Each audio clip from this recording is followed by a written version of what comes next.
Merci pour cette onction que tu déverses sur l'Église, Seigneur. Merci pour les dons, les talents que tu donnes. Merci pour la consécration, Seigneur, dans ta présence, pour bénir chaque culte, chaque réunion. Que ton nom soit loué parce que tu es là, présent au milieu de nous ce matin. Et je loue ton nom, Seigneur, je t'adore. Et tu es l'agneau ressuscité, tu es l'agneau immolé, alléluia. Tu es l'agneau qui a vaincu, alléluia. Et nous sommes dans la joie parce que nous voulons être comme des enfants, simplement. Et croire à tout ce que nous dit ta parole. Croire à tout ce que tu nous as annoncé, Seigneur, dans ta parole. Lorsque tu étais avec les disciples sur cette terre, Seigneur. Que ton nom soit loué pour cette maison où ta parole est annoncée chaque semaine. Que ton nom soit loué pour l'implication, la consécration des uns et des autres. Que ton nom soit loué pour l'action de ton esprit. Et pour tes plans, pour ce que tu veux faire dans cette maison, pour ce que tu veux faire avec chacun d'entre nous, que ton nom soit loué, Seigneur. Parce que tu es vivant, alléluia. Tu n'es pas une statue, alléluia. Mais tu es vivant, alléluia, dans nos cœurs et dans cette maison, alléluia. Et tu agis, et tu agis encore. Que ton nom soit loué, Seigneur. Reçois la louange et la reconnaissance de mon cœur. Je me prosterne encore devant ta face, Seigneur, ce matin. Et te prie de te glorifier dans la vie des uns et des autres. Au nom de Jésus, que ta parole pénètre les cœurs.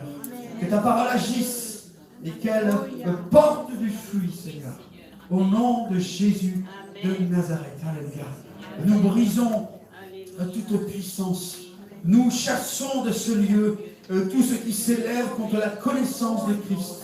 Au nom de Jésus, nous commandons à tout esprit mauvais, à toute influence ténébreuse qui veut garder les esprits liés. Au nom de Jésus, tout esprit qui veut garder les entendements liés, hermétiques aux choses de Dieu, nous commandons à ces choses de quitter maintenant au nom de Jésus. Au nom de Jésus de Nazareth. Au nom de Jésus de Nazareth. Il n'y a pas de place pour ces choses ici. Au nom de Jésus de Nazareth. Merci de déverser ton onction. Et merci Saint-Esprit de ce que tu rends accessible les choses, Seigneur, que je vais partager de ta part. De ce que tu rends accessible ta parole dans l'intelligence des uns et des autres. Au nom de Jésus et pour ta gloire, Seigneur. Amen. Amen. Alléluia. Alléluia. Amen. Amen. Il est vivant. Amen. Il est vivant. Amen. Alléluia. Amen, Seigneur. Vous savez fatigué. Il est défoncé dans le moment de la prière. Il est vivant.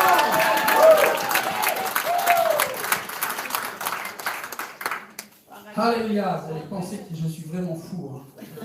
Mais je suis fou. Alléluia. Pour les êtres humains, oui, je suis fou. Et vous aussi un peu, hein, parce que vous êtes là ce matin. Hein. Il fait si beau, vous pourriez être en train de faire le marché, en train de profiter dehors, de faire plein de choses, du shopping. Mais non, vous êtes là, donc vous êtes comme moi, vous êtes un peu fou. Alléluia. Merci Seigneur pour sa présence. Waouh, Jésus. Alors vous êtes venus pourquoi ce matin? Avant le don spirituel, je voulais vous poser cette question. Vous êtes venus pourquoi? Vous n'êtes pas obligé de répondre. Hein. En tout cas, ceux qui ne répondent pas là. Tu es venu pourquoi, mon frère, ma soeur? Est-ce que tu es venu pour pointer, pour dire, voilà, je vais assurer mon rôle de bon chrétien, je vais venir à l'église, qu'on me voit quand même que je suis assidu? Est-ce que tu es venu pour rencontrer des frères et sœurs? Ça en fait partie, c'est bon. Mais ce n'est pas le premier but, hein. Est-ce que tu es venu pour te faire du bien, pour chercher la face de Dieu, pour chercher la nourriture dont mon âme a besoin? Vous savez, si on a vraiment besoin d'être lavé, franchement, on a vraiment besoin d'être renouvelé. Et c'est pour ça que c'est une histoire de chaque jour, de chaque heure, de chaque minute. Parce que ce monde, il absorbe notre intelligence, il absorbe nos pensées et il nous détourne du but. On a besoin d'avoir une vision claire et nette de qui est Dieu. Parce que ça détermine toute notre vie, ça, vous comprenez? Et ça, il n'y a rien de magique. Vous savez, certains chrétiens disent, oh, je ne m'inquiète pas, c'est écrit dans la parole que le Saint-Esprit nous rappellera toutes choses. Dans la mesure où tu as lu la parole.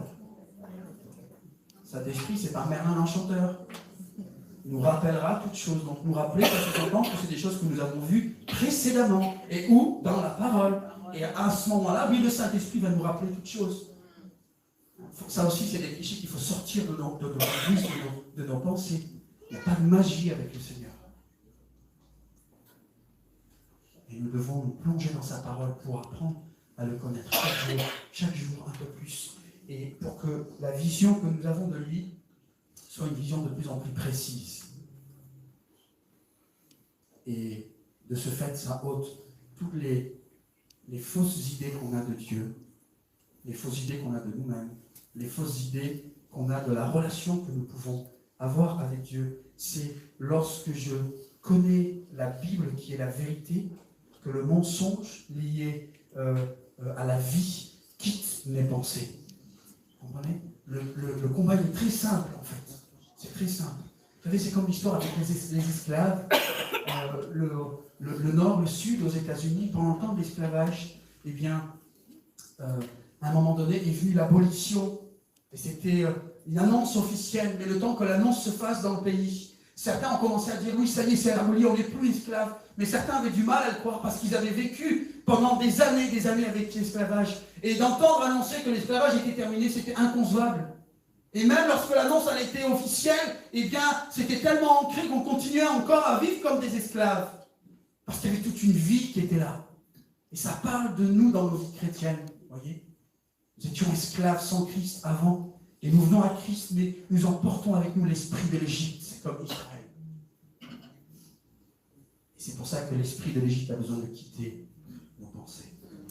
L'esprit du monde, l'esprit religieux a besoin de quitter. Parce que ça n'est pas avec cela que nous pouvons comprendre, saisir les choses de Dieu et marcher dans les choses de Dieu. Et c'est pour cela que Christ s'est présenté comme le roi des rois, et il présente son royaume. Il annonce la bonne nouvelle du royaume. Amen. Amen. Toujours avec moi. Il n'annonce pas la bonne nouvelle des pentecôtistes, ou la bonne nouvelle des baptistes, ou la bonne nouvelle de je ne sais quelle dénomination. Non, c'est la bonne nouvelle du royaume. Alléluia. Amen. Parce que le royaume, on n'a aucune référence ici-bas sur terre. Oui, il y a toutes sortes de mouvements chrétiens, mais le royaume, il se distingue, il est complètement à part. On ne peut pas le comparer à autre chose. Et c'est pour ça que pour comprendre Dieu, on a besoin de comprendre le royaume de Dieu. Amen. Amen. Parce que si nous venons avec notre compréhension de la religion, nous sommes à côté de la plaque. Le royaume de Dieu que Christ nous a annoncé. Alléluia. S'il y a besoin de traduction, je ne sais pas, pour les amis arméniens ou autres, vous n'hésitez pas. En tout cas, pour ma part, ça ne me dérange pas. Et je préfère que vous preniez le temps, et si ça va trop vite, vous le dites, si je ralentis la vitesse. Mais ce qui est important, c'est que les amis nouveaux, les frères et sœurs comprennent ce qu'on partage un minimum. Hein, vous êtes tous d'accord, je pense. Amen. Amen. Alléluia. On peut commencer le partage, le royaume de Dieu. On continue.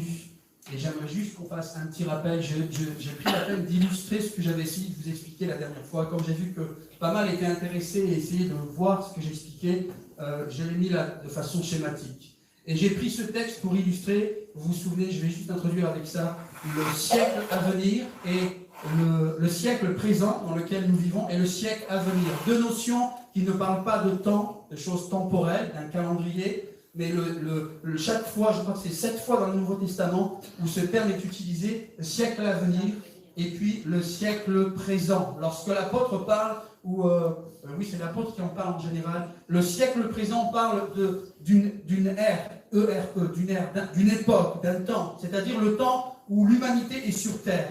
Eh bien nous sommes dans ce siècle présent, ce siècle dans lequel Satan est le prince de ce monde. Ça, c'est ce qui définit ce terme dans la Bible, siècle présent. Le siècle à venir, c'est ce qui attend les enfants de Dieu dans l'autre monde. C'est le siècle à venir, après le retour de Christ. Ça, c'est le siècle à venir. Vous êtes avec moi? Amen. Et je vous avais dit que nous avons commencé à vivre le siècle à venir parce que l'apôtre dit que nous avons reçu les arts de l'esprit. Amen. Amen. Nous savons que la vie éternelle, c'est pour le siècle à venir. Mais en même temps, elle a un peu comme commencé la vie éternelle ici-bas, parce que Christ a dit tu es sauvé, ta foi t'a sauvé. Il n'a pas dit ta foi va te sauver, mais ta foi t'a sauvé. Donc le salut commence ici-bas sur terre dans le siècle présent et se poursuit dans le siècle à venir. Amen. Mais la plénitude des choses de l'esprit, la plénitude des choses que Dieu a prévues dans sa présence, font partie pleinement du siècle à venir. Amen. Vous me suivez? J'ai pris ce texte pour que vous compreniez, parce que dans ce verset-là, il y a les deux notions. Il l'a déployé, c'est le texte d'Éphésiens, en Christ. Donc il a déployé quoi? L'infinie grandeur de sa puissance. C'est un ou deux versets précédents. En le ressuscitant des morts, donc on parle de Christ, et en le faisant asseoir à sa droite, dans les lieux célestes, au-dessus de toute domination. En même temps, vous prenez ça et vous le gardez bien. Hein? Au-dessus de toute autorité, de toute puissance. Wouh, ça fait bien chez vous ou pas? De toute dignité. C'est ce que Christ est maintenant. Il a été placé au-dessus de toute dignité, de tout nom qui se peut nommer. Non seulement dans le siècle présent, j'aurais peut-être pas dû mettre en ordre, pas bien. Non seulement dans le siècle présent, c'est-à-dire ici-bas sur la terre, dans ce temps où l'humanité passe sur terre, mais encore dans le siècle à venir. Deux ères, deux périodes de temps dans la vie de l'humanité et dans la vie, dans le programme, dans le plan de Dieu pour l'après-vie ici-bas. Deux notions. Et deux notions qui nous parlent aussi de deux mondes, de deux univers, avec deux portées spirituelles complètement différentes, puisque le siècle présent est sous la domination de Satan. Vous êtes d'accord? Et le siècle à venir, c'est lorsque nous serons dans la présence de Dieu. Amen. Mais un petit rappel en passant, parce que souvent on répète ça, que le diable est le prince de ce monde. Mais le fait de déclarer ça, c'est dans la Bible, ça ne veut pas dire que Dieu n'est plus là, qu'il a perdu le contrôle et que Dieu reste en retrait. Vous avez bien compris. Le monde, comme je vous l'avais dit depuis Éden, Satan a récupéré, il a kidnappé l'humanité, il a pris le monde, il a pris l'autorité, le pouvoir royal que Dieu avait confié à Adam et Ève. Il est devenu le maître, entre guillemets, du monde. Mais au-dessus de tout ça, vous comprenez bien que Dieu, il reste souverain. Alléluia. Amen. Et Satan ne fait rien sans que ça rentre dans la volonté du Big Boss, de notre Seigneur et de notre Dieu. Amen. Amen. Donc, celui qui prévaut, c'est toujours le royaume de Dieu, même si dans le siècle présent, ici-bas sur terre, c'est Satan qui est devenu le maître de ce monde. Amen. Amen. Ne dites pas amen si vous ne comprenez pas. Hein. L'humanité sur terre, je l'ai schématisé avec ce grand rectangle noir. Satan est le prince de ce monde. Donc ça schématise l'humanité. Le royaume de Dieu arrive. Jésus-Christ, le roi des rois, arrive il y a 2000 ans pour manifester le royaume de Dieu, annoncé par Jean-Baptiste. Et Jésus, lorsqu'il vient, pas trop vite s'il vous plaît, et Jésus, lorsqu'il vient, il dit, le royaume est au milieu de vous. Alléluia. Le royaume, alors peut-être c'est quelque chose d'abstrait, mais je vous l'ai déjà dit. Imaginez le royaume de Dieu qui descend. Nous avons Christ que nous pouvons voir, identifié dans un corps humain, mais qui est ni plus ni moins le Dieu du ciel, venu ici dans la chair d'un homme, parmi les hommes. Alléluia. Il a annoncé qu'il était le Fils de Dieu, la résurrection et la vie, le chemin, la vérité et la vie, qu'il était le bon berger, la porte et tout ce que nous pouvons lister des déclarations de Jésus. Mais si ça en était resté là, comment croire un homme qui annonce de telles choses?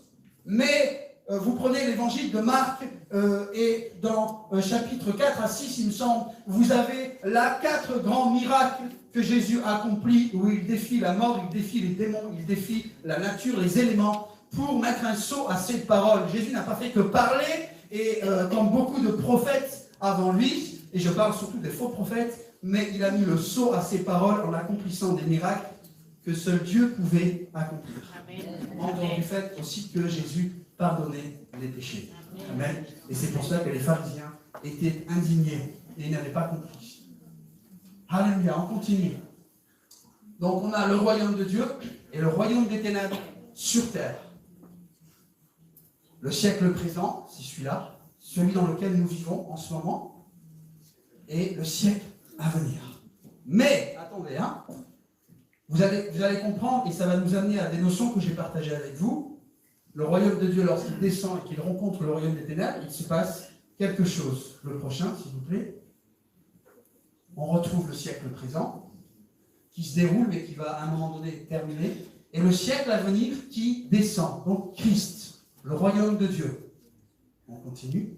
Le royaume de Dieu s'est introduit dans le royaume des ténèbres. Christ vient, et il n'y a pas seulement Christ, mais il y a tout un gouvernement divin qui vient avec lui sur la terre. Et je pense que si nous avions pu voir cela, ça aurait été quelque chose de splendide. Vous vous souvenez de la naissance de Christ et les anges qui chantaient lorsque les bergers ont assisté à ce spectacle et lorsque on leur a dit qu'il fallait aller là parce que le Messie était né là dans une mangeoire. Alors, Christ non seulement arrive sur terre, on peut voir que lui, il y a tout un cortège d'anges qui arrivent avec lui sur la terre. Tout un cortège de puissance, toute une délégation d'anges qui arrivent sur la terre. Et lorsque Jésus annonce « Le royaume de Dieu est ici au milieu de vous », il est vraiment au milieu de nous. Alléluia. Alléluia. Et nous voyons au travers de toutes les manifestations de puissance et de miracles que Christ a accomplis. Le diable, Satan, avait le monopole sur la terre. Vous comprenez? Satan était devenu le maître. Mais lorsque la lumière arrive, et je vous avais donné l'image de cette salle dans l'obscurité, et qui était sale et qui sentait mauvais, lorsque la lumière arrive dans les ténèbres, il se passe quelque chose. Il se passe quelque chose, inévitablement. C'est ce que j'avais appelé le clash, ou la confrontation des royaumes. Et là, nous sommes dans une zone là de turbulence, une zone où ça réagit parce que les ténèbres qui étaient confortablement installées sur la planète, elles sont dérangées parce que Christ est venu installer son royaume. Alléluia. Et vous êtes le royaume de Dieu. Amen. Amen. Ouh. Ça a du mal. Et vous êtes le royaume. Alléluia. Amen. Vous vous souvenez que ce que Christ a dit, un des textes qui est très puissant, n'ayez crainte, petit troupeau. Il a plu au Père de quoi faire? De vous donner le royaume. Waouh, quelle responsabilité. Il a plu au Père de vous confier le royaume. Il y a un autre texte où il est dit que le Père a disposé le royaume au Fils et le Fils dispose le royaume à l'Église, qui est son corps. Vous imaginez là? Vous êtes avec moi? Amen. Vous saisissez ces choses-là qui sont puissantes? Et ce n'est pas juste pour votre instruction que je partage ça, mais parce que ça doit avoir un impact dans votre vie, dans votre foi, dans votre vision de qui vous êtes, de qui est Dieu, du monde dans lequel nous vivons. Il y a cette dimension que nous pouvons voir, toucher la dimension matérielle, temporelle. Nous travaillons, nous sommes soumis à toutes sortes de contraintes, on profite de la vie, il fait beau, on se balade, on se promène. Ça, c'est la vie humaine. Mais il y a une vie spirituelle que nous vivons en parallèle. Alléluia. Et c'est sur ces choses que j'aimerais attirer votre attention. Nos vies ne sont pas seulement humaines, matérielles, physiques, mais elles sont avant tout spirituelles. Et ce mandat que Christ a donné, Marc 16, à aller par tout le monde prêcher la bonne nouvelle, c'est ce royaume qu'il a confié à l'Église. Et c'est pour ça que nous avons une grande responsabilité en tant que chrétiens, en tant que croyants, et en tant qu'Église, et pas seulement l'Église universelle, je veux dire l'Église de Christ, mais l'Église locale. Obéissons-nous à l'appel que le Seigneur nous a lancé. En passant, vous savez, je passe dans beaucoup d'églises et puis je rencontre les frères, je rencontre les pasteurs et ils ont tous des visions, enflammées, ils ont envie d'aller plus loin, mais nous sommes restés dans des schémas religieux dans nos églises parce qu'au lieu que l'église soit emportée dans un mouvement et que l'église entière saisisse que toute l'église, c'est-à-dire chaque croyant est concerné par ce mandat d'aller et d'annoncer, eh bien, les frères disent, ouais, c'est bon, j'ai une équipe d'évangélisation. Et le Seigneur n'est pas venu parler aux équipes d'évangélisation. Il n'a pas mis le royaume à ceux qui sont motivés dans l'église pour annoncer le royaume. Vous comprenez? Il y a moins d'amen même pour vous. On commence à dire, ah, les taux se resserrent contre nous, on va arrêter de dire des amen. Et oui, mon frère, ma soeur, ça te concerne. Annoncer le royaume de Dieu, ce n'est pas l'affaire de quelques frères et sœurs dans l'église le jeudi, le mercredi ou le samedi. C'est l'affaire de tous. Amen. Et ce n'est pas une option, c'est un commandement. C'est pas le mien, c'est celui de Christ. Christ a donné ce commandement. Allez! Allez! Par tout le monde, annoncez la bonne nouvelle. Faites des disciples, annoncez-leur, enseignez-leur à observer ce que je vous ai prescrit. Alléluia. Alors mon frère, ma soeur, peut-être que tu t'es dit toutes ces années, ah oui, non mais ça c'est le rôle du pasteur, des anciens, et puis de ceux qui ont un appel. j'aimerais te rappeler que tu as ce même appel. Amen. Parce que le Seigneur t'a dit, va. Quand dans le aller, tu es aussi dans le aller. C'est pas juste l'affaire de quelques-uns. Parce que si nous comptons seulement sur les pasteurs, les anciens et quelques personnes qui ont à cœur Christ, nous allons tarder son retour. Vous vous dites, mais qu'est-ce qu'il raconte le frère là? C'est n'importe quoi, on ne sait pas l'heure ni le moment. Nous ne connaissons pas l'heure, mais le moment, on connaît. Le moment, c'est quand la parole aura été annoncée jusqu'aux extrémités de la terre. Lorsque l'évangile aura été annoncé à tous ceux à qui nous devons annoncer. Comme avec Noé. Vous vous souvenez avec Noé? Il a mis un siècle à construire l'arche. Il a annoncé. C'était le prédicateur de la justice. La pluie était prête, elle était retenue par le Seigneur. Mais dès que Noé a terminé, que la porte a été fermée, boum, la pluie est tombée. De la même manière, le Seigneur agira ici, au milieu de nous, sur cette terre. Amen. Nous sommes, entre guillemets, notre façon d'obéir conditionne l'arrivée du Seigneur. L'imminence de l'arrivée du Seigneur. Vous comprenez? Parce que le Seigneur ne va pas accélérer, puisqu'il le dit, son désir, c'est que le maximum, le plus grand nombre parviennent à la connaissance du salut. Que le plus grand nombre soit sauvé. Je vous ai dit les dernières fois, nous allons rentrer petit à petit et de plus en plus dans les choses vers lesquelles nous avons à cœur d'amener l'Église. Et ne vous bloquez pas, peut-être que vous vous dites, ah non, moi je ne suis pas, je suis timide, moi je suis ci, moi je suis ça. Mais vous verrez dans les choses que nous partagerons dans les prochaines semaines, les prochains mois, que cet appel, nous pouvons tous le remplir d'une manière ou d'une autre. Nous ne sommes pas tous allés appeler à La Roche-sur-Yon à distribuer des prospectus ou à faire du porte-à-porte. Mais dans ton quartier, mon frère et sœur, dans ta famille, parmi tes collègues. Je vous encourage à commencer à prier. Si vous ne l'avez pas déjà fait, priez. Vous êtes la lumière de ce monde. Ne dis pas non, mais moi je ne peux pas, moi c'est la sœur qui fait la sœur, vas-y. Parle. Moi je ne suis pas appelé à ça. Non. C'est toi qui as appelé. Moi, j'ai vu des chrétiens qui étaient vraiment timides, c'était maladif. Des chrétiens qui n'avaient jamais parlé une seule fois de Christ, qui n'avaient jamais emmené une seule personne à l'église. Et j'ai vu ces gens le faire, suite à des réunions que nous avons eues, suite à des séminaires. Et je peux vous dire que la vie de ces chrétiens a été transformée. Ils sont venus me voir, ils m'ont dit, waouh, j'aurais jamais imaginé. J'ai invité un tel, j'ai parlé du Seigneur. Mais ça a l'air de rien, mais c'est une victoire énorme dans la vie de ces frères et sœurs. C'est une victoire énorme, parce qu'il y a une forteresse qui a été brisée. Il y a un mensonge diabolique là, qui était là, qui tenait les frères et les sœurs, qui a été brisé. Et ces frères et ces sœurs se sont rendus compte du potentiel et de ce que Dieu voulait faire et pouvait faire avec eux. Et la façon, la mentalité de ces frères et sœurs a commencé à changer parce qu'ils ont dit, oui, je suis utile entre les mains du Seigneur. Le Seigneur peut m'utiliser. Amen. Commencez à prier, frères et sœurs, pour ce à quoi le Seigneur vous appelle. Amen. Vous savez, le Seigneur ici bénit parce que c'est sa parole, il ne bénit pas parce que c'est moi ou quelqu'un d'autre. Il bénit parce que c'est lui qui est là. Et ce qu'on prêche, c'est la parole de Dieu, c'est pas la nôtre.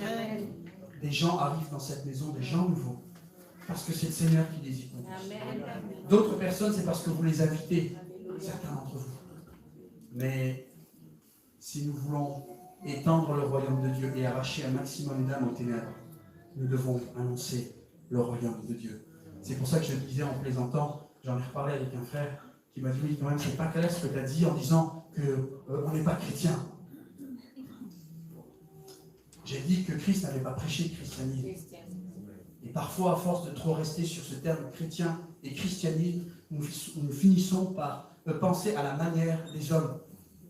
Et d'ailleurs, nous voyons l'émergence et l'expression de certaines choses qui ne sont pas, je pense, selon ce que le Seigneur veut, des habitudes, des pensées, des façons de faire dans nos églises qui n'ont rien à voir avec le royaume de Dieu. Et ça doit changer. Alors, soit nous faisons ménage et nous avançons dans la vérité de la parole et nous allons voir la gloire de Dieu, soit nous préférons nos réflexes religieux et notre petite vie tranquille juste pour nous-mêmes et on va se bénir entre nous, mais on ne pourra pas se plaindre de ne pas voir la gloire de Dieu. Mais je pense que vous êtes tous du premier choix. Je pense. Alléluia. Ah oui, je vais vous raconter cette anecdote. Et peut-être même que je ne veux pas abuser de votre temps. Je ne sais pas si on entame l'autre. On va voir, on va se laisser conduire. Et j'aimerais vous partager cette anecdote. Vous vous souvenez, quand j'ai parlé du royaume de Dieu, il y a le royaume de Dieu, c'est le royaume à venir, le siècle à venir, c'est les choses. Et c'est, quand je vous explique les choses, c'est selon le grec dans le Nouveau Testament. Je ne suis pas en train de vous sortir des théories, c'est biblique ce que je vous dis. On n'a pas le temps de développer tous les textes parce que ça serait beaucoup trop long. Mais si vous désirez, moi je peux vous le transmettre, ce n'est pas un souci. En tout cas, le royaume de Dieu tel qu'il est décrit dans le Nouveau Testament, ça définit quoi le royaume de Dieu? Je le répète, ça définit le royaume à venir.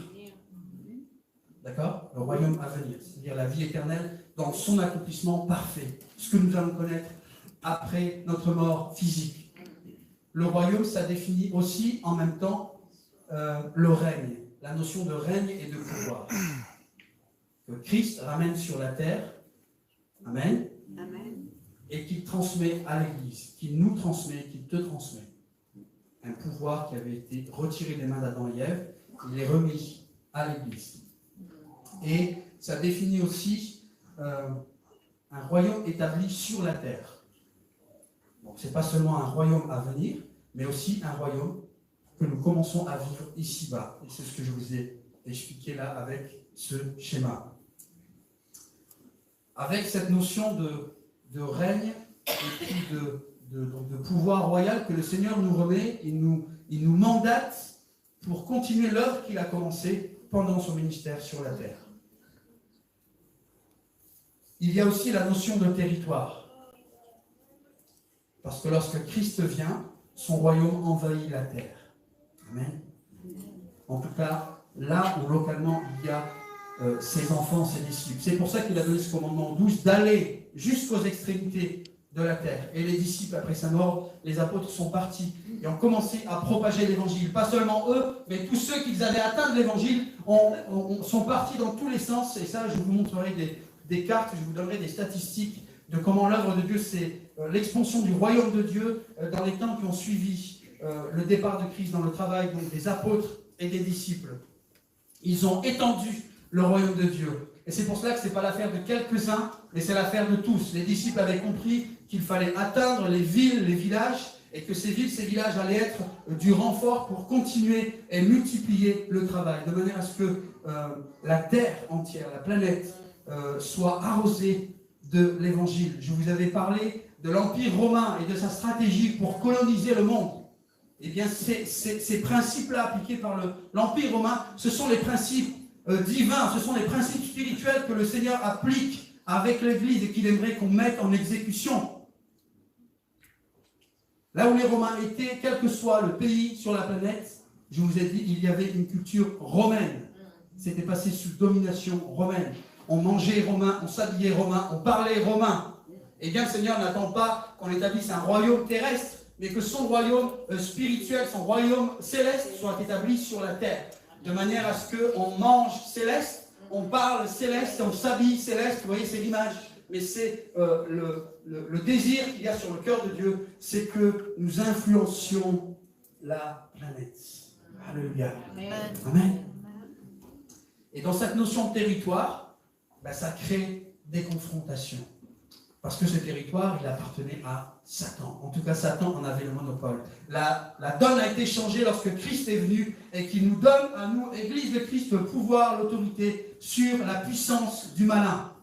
Et j'aimerais vous raconter cette anecdote. C'est un témoignage que David Wilkerson avait donné en personne.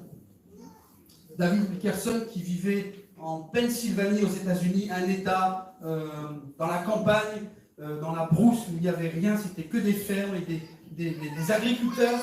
Et là, David Wilkerson, que je pense que la plupart connaissent dans cette salle, cet homme priait et reçoit dans son cœur un appel fort pour partir travailler sur New York.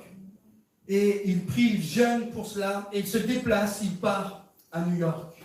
Et il raconte qu'à une occasion, alors qu'il marchait là en ville, dans cette ville remplie de péchés, où ce sont des magasins liés à la pornographie, des vendeurs, des dealers de drogue sur la route, toutes sortes de folies. C'était Sodome et Gomorrhe façon moderne. Et là, David Wilkerson, il est saisi dans son cœur et il se met à pleurer et à prier en voyant la déchéance et comment Satan avait pris l'emprise sur cette ville. Et là, David Wilkerson raconte qu'il prie, il prie et il prie. Il était dans un état de jeûne et il était bouleversé. Il pleurait devant le Seigneur et il disait, Seigneur, je sais que tu me veux ici, mais comment je vais faire? Par où je vais commencer? Qu'est-ce que tu m'appelles à faire? Il se plaçait devant le Seigneur tout le temps en essayant de faire un tour de reconnaissance dans la ville. Et il raconte qu'à un moment donné, il y a un attroupement parce qu'une personne fait un malaise, si je me souviens bien. Et là, il y a tout un attroupement. Et David Wilkerson, alors qu'il marchait, avait remarqué un homme qui le suivait de loin et qui avait une attitude qui n'était pas très normale. Comme si cet homme était sous l'emprise de drogue, d'alcool. En tout cas, quelque chose de pas normal parce qu'il suivait David Wilkerson dans tous ses déplacements. Et au moment où David Wilkerson arrive là dans cet attroupement et qu'il se met à regarder ce qui se passe, cet homme-là arrive à côté de lui et il le regarde et il lui dit, cet homme-là, on voyait qu'il n'était pas dans un état normal, et puis l'homme, en tout cas c'était pas l'homme, c'était l'esprit qui était en lui. Il lui dit, nous te connaissons et nous ne voulons pas de toi ici. Cette ville, elle nous appartient. Nous savons qui t'envoie et nous ne voulons pas de toi ici. Si tu viens, nous nous occuperons de toi. Nous ne voulons pas de toi ici. Et les gens ont commencé à se poser des questions parce qu'ils entendaient cet homme qui parlait fort. Et David Wilkerson qui est resté là figé et qui a compris ce à quoi il allait se frotter en arrivant dans cette ville. Parce que Satan avait installé là son royaume dans cette ville, rempli de toutes sortes de folies, de péchés, de déchéances. Et cet homme-là qui était habité de démons, eh bien, c'était certainement un démon, en tout cas, on peut dire territorial, mais qui ne voulait pas que David Wilkerson vienne s'installer dans ce quartier. Ça, c'est la réalité du monde spirituel. Alors vous dites, oui, mais non, on n'est pas à New York, il n'y a pas tout ce genre de choses. Mais c'est peut-être pire ici, je ne sais pas. En tout cas, il y a autant de ténèbres, malgré ce beau soleil. Il y a autant de ténèbres, et peut-être plus, parce que parfois, quand c'est beau comme ça cache beaucoup de choses. Et on sait dans cette région, le règne de Satan, comment il s'établit, au travers de la sorcellerie, des fausses religions, le mélange entre les religions et les pratiques de rebouteux, de sorcellerie, de coupeurs de feu et autres. Et toutes ces choses sont suscitées par Satan qui veut tenir la population ici dans l'aveuglement et dans l'esclavage des ténèbres. Vous comprenez un peu mieux votre responsabilité, parce que le Seigneur nous redemandera des comptes, hein, vous savez.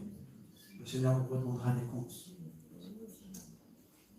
Tout ça pour nous faire comprendre que même si personne n'est venu ici lorsque l'Église s'est installée pour menacer parce qu'on ne voulait pas de l'Église, j'aimerais vous rappeler qu'il y a des satanistes, il y a des congrégations, je ne vais pas les nommer, mais que nous connaissons et qui sont antichrist, qui crient et qui font tous leurs efforts pour que les églises ne s'implantent pas dans les villes.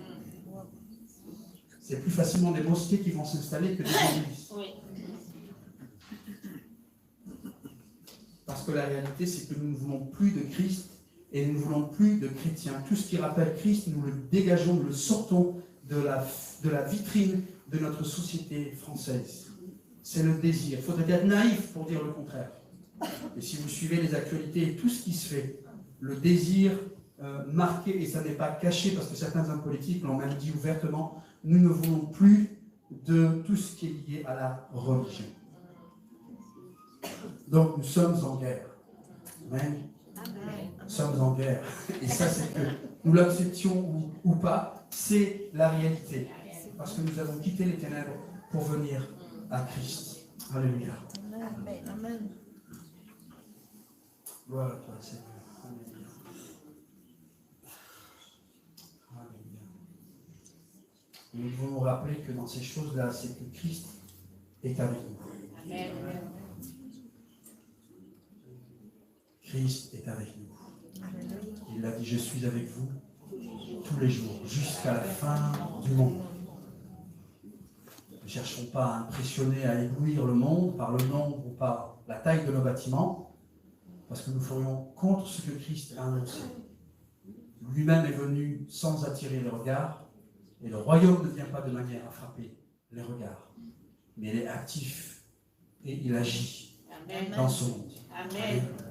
Et c'est pour ça que si tu es discret, tu n'oses pas et tu n'es pas quelqu'un de très expressif, et bien alléluia, parce que ça correspond au royaume. Tu vois, le royaume ne vient pas de manière à frapper les regards. Donc le Seigneur veut se servir de ta vie. Est-ce que vous voulez qu'on continue ou on passe pendant la prière? C'est partagé. Hein. J'aimerais continuer, mais en même temps, j'aimerais qu'on applique ce qu'on apprend et ce qu'on voit. Parce que j'ai peur qu'à force, vous soyez saturés d'informations, de données. Et je pense que c'est bon que quand on a une bouchée, c'est qu'on la mâche et qu'on l'avale. On n'est pas? Et on prendra du temps pour la suite, parce que c'est encore un gros steak à manger là. Et j'aimerais pas qu'on l'entame et qu'on le gaspille. Alléluia. Amen. Je vais demander à l'équipe de louange s'ils sont d'accord, s'ils sont dans la salle, s'ils veulent bien reprendre place, qu'ils se laissent conduire par le Seigneur, tout simplement. Et on va passer un temps dans la présence de Dieu. Amen. Vous avez entendu beaucoup de choses depuis plusieurs mois. On a commencé en novembre. On vous invite en tout cas à aller sur Internet. Il y a cette grâce que les vidéos soient enregistrées. Et moi, je vous encourage à retourner les écouter. Moi-même, je retourne sur Internet les écouter. Munissez-vous d'un cahier, de vos notes et notez. Passez du temps dans la présence de Dieu. Priez. Et si ça bloque, si ça coince, s'il y a des choses que vous n'arrivez pas à intégrer, priez en particulier pour ces choses. Seigneur, aide-moi. Je sens qu'il y a quelque chose que tu veux me dire et je n'arrive pas à saisir. Montre-moi, ouvre mes yeux, ouvre mon intelligence. Fais-moi comprendre ce que tu veux me transmettre, Seigneur. Comme je vous ai dit, si vous ne faites pas, personne ne fera. Mais en sachant ce que le Seigneur est en train de faire avec cette Église, et ce qu'il veut faire encore, et ce qu'il va faire, moi je vous encourage à ne pas perdre du temps et à vous préparer. À vous préparer. Peut-être ça fait des années que tu connais le Seigneur et tu n'as jamais rien fait pour lui. Et tu te dis, tu t'en veux, tu culpabilises et tu te dis, mais je ne suis pas capable. Seigneur, je n'ai jamais rien fait jusque-là pour toi. Eh bien, les choses vont changer. Les choses vont changer. Même si tu as du mal si j'ai du mal à te convaincre, je peux te dire que les choses vont changer. Si tu y mets du tien, mon frère, ma soeur, si tu reçois ces choses que nous enseignons, et si tu as ce désir de les vivre, le Seigneur ne va faire que t'aider pour que ces choses, tu les vives concrètement. Pas que ce soit seulement de jolis principes, de jolies tirades, mais que tu les vives vraiment. Soyez pas timides les musiciens, allez-y, commencez à jouer. Alléluia. Alléluia. Alléluia. Mais dans la liberté, de la même manière que vous faites un culte, eh bien, louez le Seigneur, laissez-vous inspirer. Laissez-vous inspirer, louez le Seigneur avec vos instruments. Alléluia. Nous sommes dans la présence du Seigneur. Alléluia. Oh, alléluia.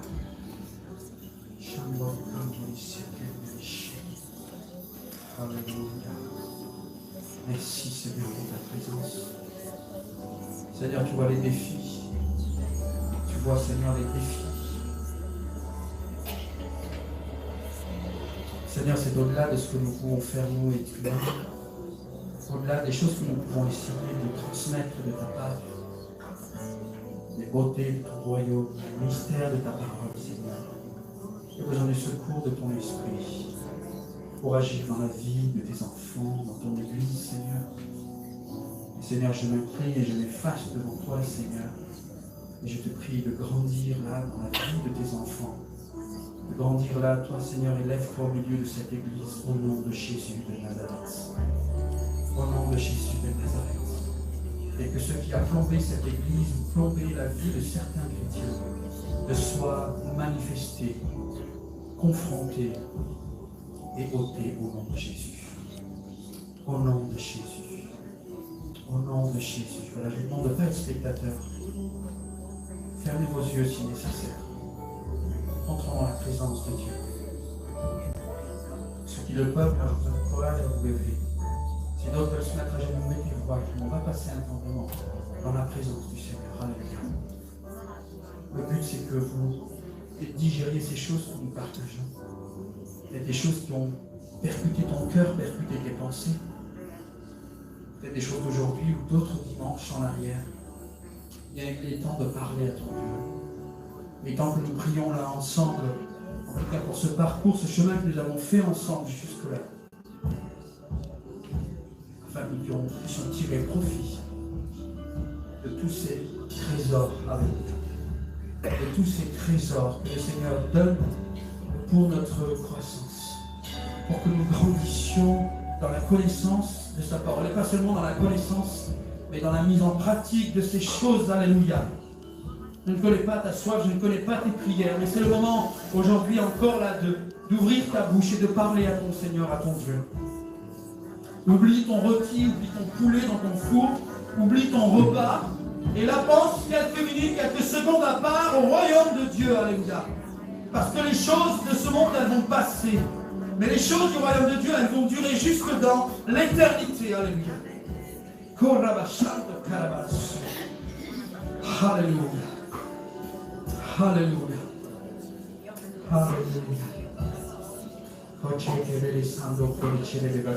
Ouvrez vos bouches. Vous attendez pas les uns les autres. Ouvrez vos bouches. Ouvrez vos bouches. Priez. Parlez au Seigneur. Parlez au Seigneur. Alléluia. Oh, alléluia.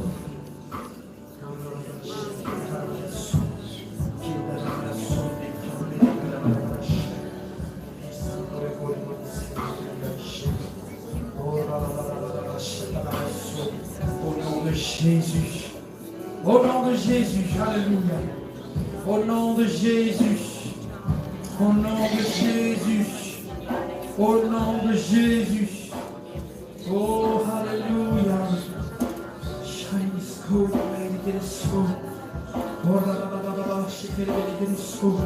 Te louons, Seigneur, parce que tu as des plans parfaits. Tu as des projets de paix, des projets de bonheur pour ton peuple et pour tes enfants. Alléluia. Alléluia. Alléluia.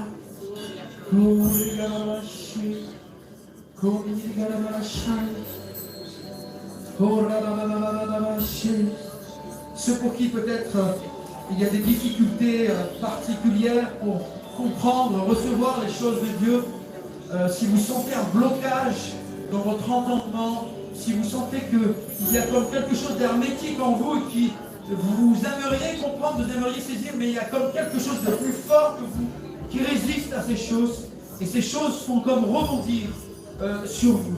Alors je vous invite à avancer. Avancez-vous, on va prier. Si vraiment il y a des blocages, des choses qui vous empêchent de saisir les choses de Dieu, non pas seulement celles que nous partageons là, mais celles que vous entendez semaine après semaine, ici ou ailleurs. Avancez-vous, nous allons prier. Allez, que votre entendement soit délié, pour que l'Esprit agisse avec force dans votre esprit. Alléluia. Si les de l'eau nous conduire dans un chant. Alléluia. Prenez un chant, faites-le pour Seigneur. On va tous le chanter. On va continuer de prier. On reste dans la présence du Seigneur. Alléluia. Oh, alléluia. Saint-Esprit, ces moments sont à toi, agis.